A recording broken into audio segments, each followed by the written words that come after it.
Hello and welcome to Growth Masterminds, the podcast for growth marketers. My name is John Katsir. Today we're in for a treat. We're chatting with the people who are so good at UA and performance marketing that they kind of do it as a business. They're behind titles like SpongeBob, Krusty Cook-Off, Star Trek, Timelines, Warhammer, Chaos and Conquest, Narcos, Zombieland, AFK Survival. I've always wondered if AFK is away from keyboard. I'm guessing it is, but we'll find out. They've had some big successes. They work with more than 80 games. They've scaled monthly marketing on titles like Match 3D from 500K to 11 million, which is not small, and helped them explode revenue 30x. That's impressive. And they've scaled apps and games to top 10 grossing in their categories in the United States. They recently raised a $150 million round of funding to do UA for you. Well, maybe for you. They provide non-dilutive marketing capital, which means they don't take equity, and they offer massive UA and creative know-how. The company's Tilting Point. Today, we're chatting with the Chief Business Officer, Asi Burak. Welcome. Thank you so much, John. And it was a lovely intro. Thank you. Very good. I'm pumped to talk. You're in Barcelona, which is one of my favorite cities in the world. And we're going to talk about one of my favorite topics, which is UA and growth and all that stuff. Maybe we'll start here. We're going to get into everything. We're going to talk about your fund. We're going to talk about how you pick games, what your business is like and what you've learned. Maybe we'll start here. How did you guys get so good at user acquisition and performance marketing? We're going back in history to probably 2016. Yep. So look, the way it worked is that Tilting Point was established in 2012. So there was definitely the premium period. And what I think Tilting Point knew how to do again and again is to adapt. And the first adaptation was the big free-to-play premium moving to free-to-play. And we saw it as an opportunity. And we got some big talent that came from free-to-play, like Samir at the time. He was chief product and then co-CEO with Kevin. And we had JS coming on the growth side, which, by the way, JS still works with us as a consultant until this day. So we're talking about 9 years later. And the question they asked themselves, and they ask us at business development and partnership, is what developers need most. Moving from premium to free-to-play, what is the number one priority? What is the number one thing that we need to help developers with? And they started to build also some real tech inside that back in the day when Facebook and Google were not that good at what they do was really, putting a 20% incremental bump just by using the tools that we developed in-house. So I think that was a real product market fit. And we started to come to developers, and we started to come also with kind of a menu that was really trying to say, whatever you need, we'll do it. If you need only the funds, we'll give you only the funds. And honestly, it was the first time in the market that someone did it. So developers were shocked. They're like, wait. So I'm not giving my equity for this? So wait, you're not going to take my company away or something? It was really interesting that they also understood that I'm taking a risk on actually their performance, because if the courts don't yield, it's actually my problem. Yep. So that was the case of funding only. But then there was a case of, someone wants much more than that, funding and management. And then there was the case of full publishing, which we did in the past, and we kind of moved from it. But that was the beginning. It was really about how can we help developers? And we found UA as the real entry point, to every discussion. I mean, when you're taking that kind of risk and you're scaling monthly spend from K to 11 million, you've got to know a lot about that game. You've got to really understand the mechanics there. You got to understand, can I scale that, and can I scale that profitably? Talk about that, because you have this new fund right now. You're Yes. looking for new games, apps to partner with. What are you looking for when you're evaluating somebody that you might spend millions of dollars a month on? It's a good question. Look, today it's easy because we know it's working, right? It's proven. It's the third fund. But at the beginning, look, it was a very, I commend the leadership and Kevin and Samir to jump into it, because really nobody did it, and it was taking a lot of risk. Today, we know it's working, but you're right. We need to get a lot of data. We have our criteria. So, for example, these days we will try to invest if someone is at or above $500,000 a month. So that already kind of filters a lot of things that are still building. That's a big filter. Yeah, for sure. The second filter is the payback. You talked about it before. It's not that we never did it. There are exceptions, but we love to be in the 1 year payback window. So another filter. But obviously the intimate knowledge with genres, gameplays, similar cases, from being able to look at so much data over the years, it's not only that we have great benchmarks. I think that we also are able to know when something is new. So the case of Match3D, for example, that you mentioned, this is probably one of our biggest success stories in scaling. The guy came to us with a $500K investment in UA. He had a game that returned super quick. 30, 60 days, the money comes back. And the other thing that we saw is that the retention on that game was phenomenal. There was something, he basically invented the genre. So it's a place where, it's the best story I can tell about the model, because you're basically, you see a guy that invented a genre. Yes.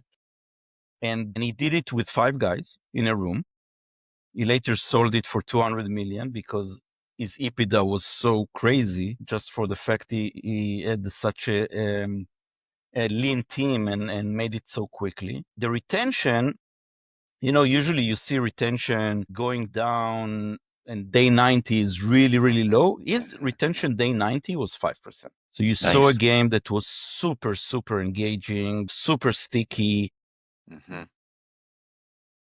And we knew that we can start, putting the gas on the pedal, but we did it from month to month. It wasn't a jump, immediately. It took us probably, I think, 7, 8 months to get there. But everything is data-based. Everything is evidence-based. Yeah.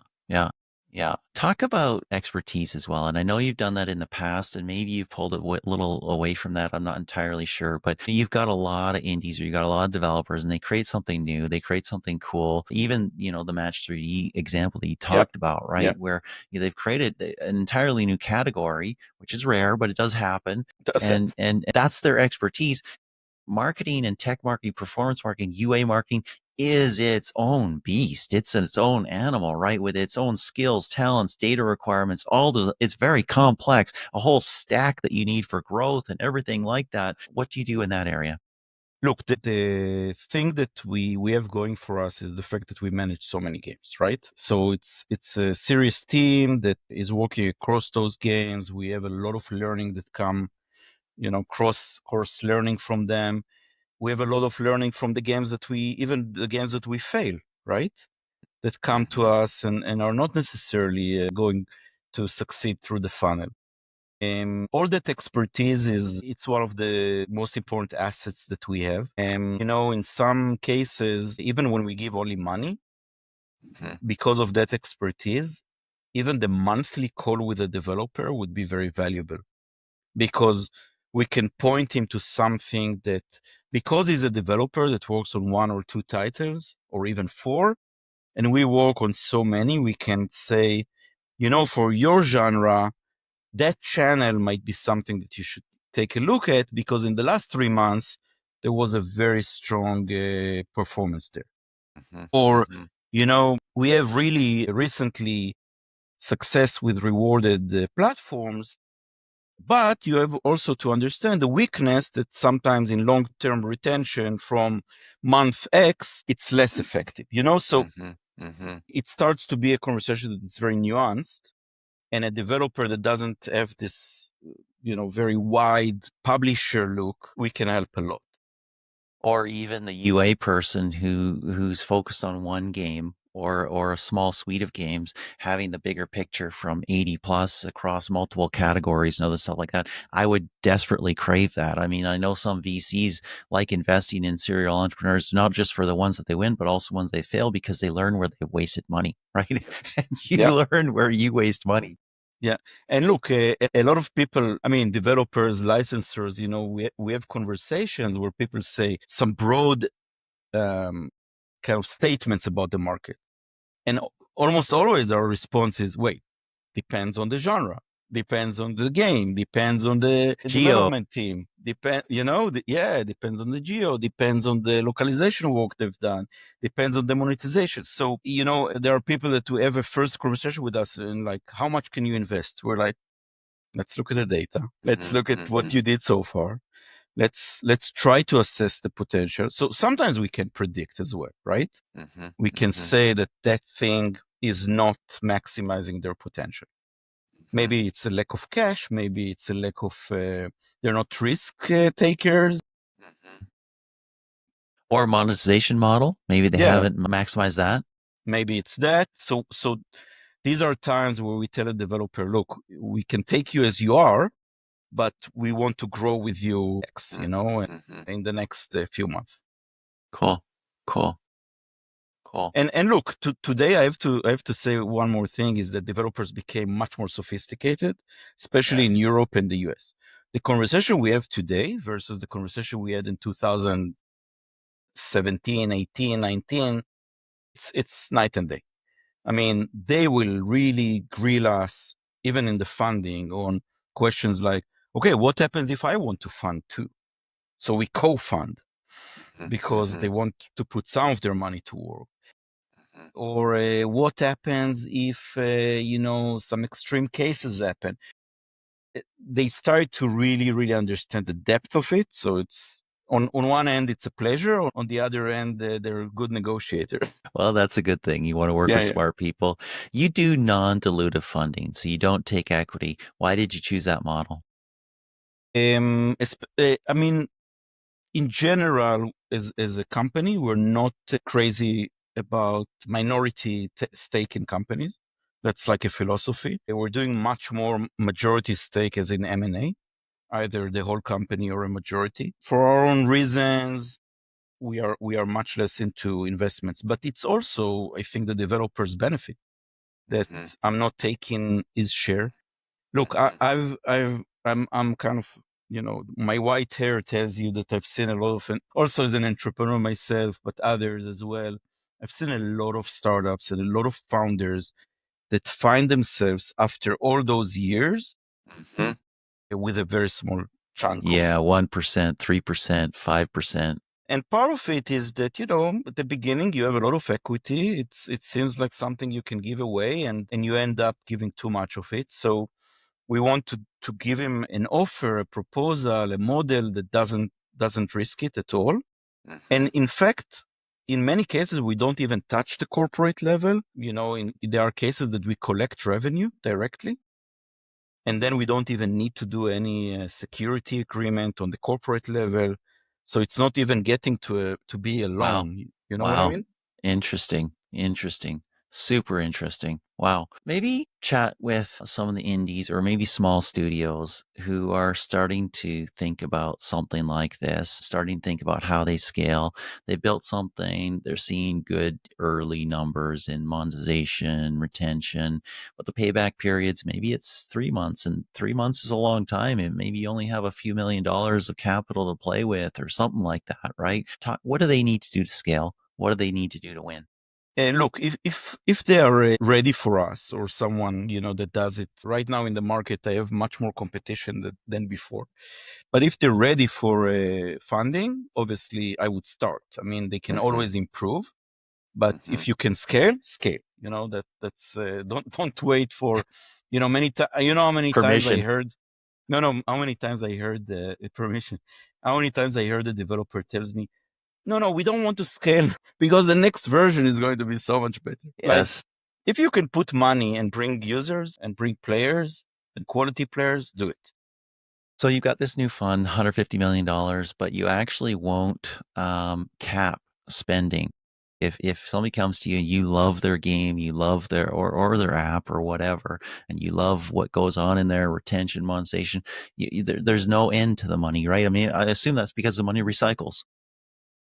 It's because of that, but it's also because, we always say, if I know that I can put $1 and get that $1 in the most convenient scenario up to 12 months, why wouldn't I invest $1?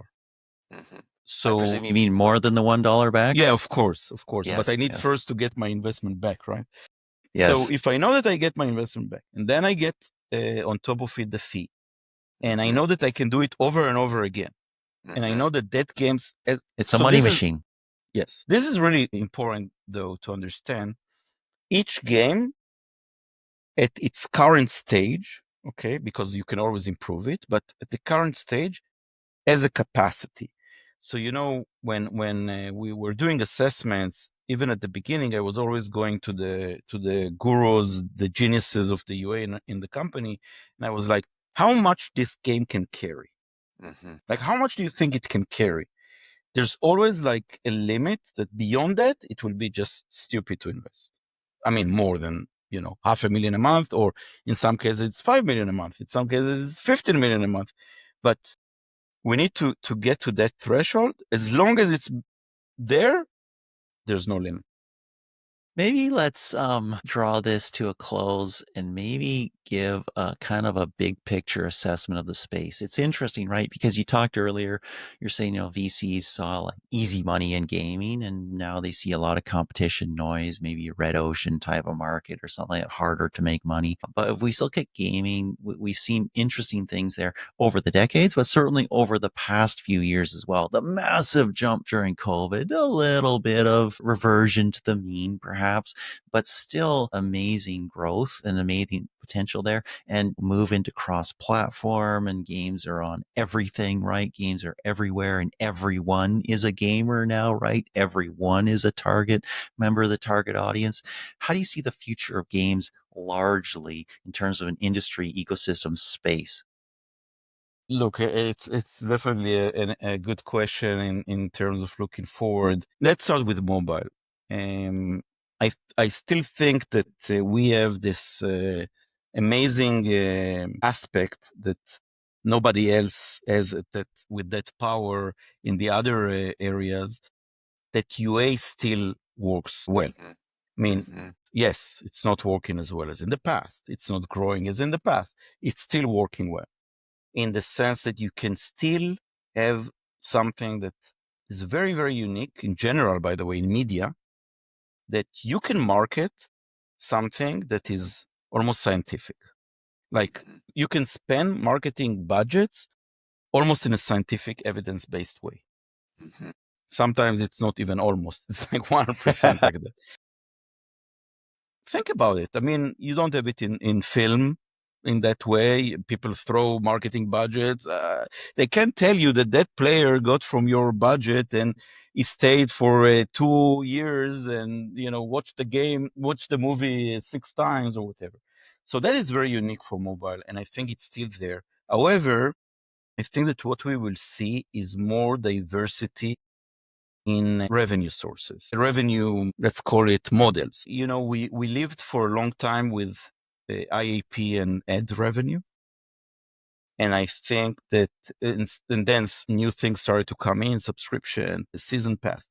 I think we will see more of that, especially now when you see the earn cash things. I could imagine a game that is a regular game, but has some of those elements inside. So like a map of revenue making that is much more sophisticated and diversified. Super interesting. Any clues as to what that includes? Look, even, well, this is a bit of a risky example because I know how people think about Web3. But even in the Web3 world, I've seen so many things that were not really holding. But then I saw some things that were hybrid, that were basically working with the traditional Web 2 models, but put the Web3 as a hybrid on top for a very small percentage of players that might appreciate it, Huh. when it works, you basically added a layer of revenue that nobody else has, right? Yeah. I think you can say the same about e-commerce, for example. I like it. I like it a lot. And that little extra layer might be just the thing that you need to return Absolutely. enough cash into the company to drive further growth and outcompete your competitors, right? That's really interesting. I like the e-commerce thing as well. We're seeing that come in. Like I said, everybody's a gamer. Guess what? Everybody buys clothes. Everybody buys electronics. Everybody buys appliances, whatever, right? And so there's other things that can go into that. 100%. And I think also the games apps board kind of boundary is going to blur even more, because you will start, I mean, Duolingo, okay? Is it a game? Is it an app? Is it? Exactly. It's working. Love it. I can tell you that. Nice. Well, this has been a pleasure. I've really enjoyed the chat. I want to thank you for your time, and I hope you enjoyed it as well. Yeah, thank you so much, John. And when you come to Barcelona, ping me. We have a guest room and everything is ready. Wow. Thank you so much. Okay, man.